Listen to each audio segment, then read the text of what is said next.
dare you humiliate me that way? Oh, ikaw pala yan. The Kidnap Me viral princess.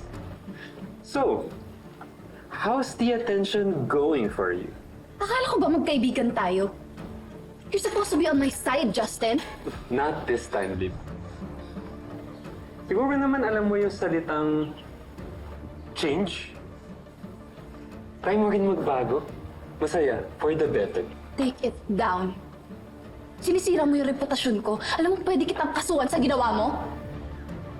Kung merong mang sumisira sa reputasyon mo, ikaw na mismo yun, Libby. And for your information, bago mo ako kasuhan, kakasuhan ka na muna ni na Princess. In fact, papunta nga sila ngayon sa presinto eh.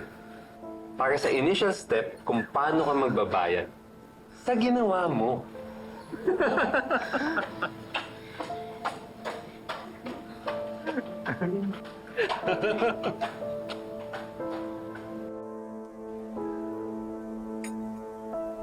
Bakit pa kasi nagkasabay-sabay itong mga problemang to eh? Pati itong si Libby, sumabay pa sa problema namin ni Charlene. Hindi ko alam kung paano niya nagawa yun. It's unbelievable. Iho, huwag mo na muna masyadong sinisisi si Libby. May valid reason naman siya kung ba't niya nagawa yun eh. Ma, maling magbintang ng tao. I don't care. Ayoko masira ang reputasyon ng apo ko. Ayoko matulad siya kay Charlene. Kaya pwede ba? Pagtuunan mo muna ng pansin yung anak mo dahil mas gugustuhin ko pang magkasira kayong ng asawa mo kesa masira ang apo ko. Here we go again. Apo! I need your help. Why?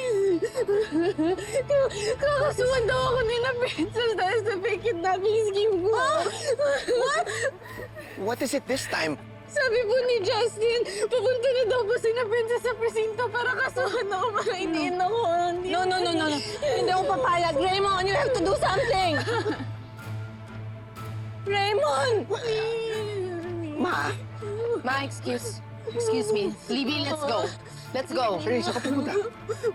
Pupunta tayong lahat sa presinto. Haharapin natin si Princess. No. No! Let's go! No! Raymond! Charlene, Do something! Sasamahan ko sila, ma. No, Raymond!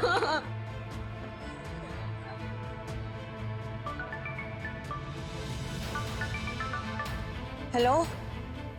Divina, may nangyari kay Libby.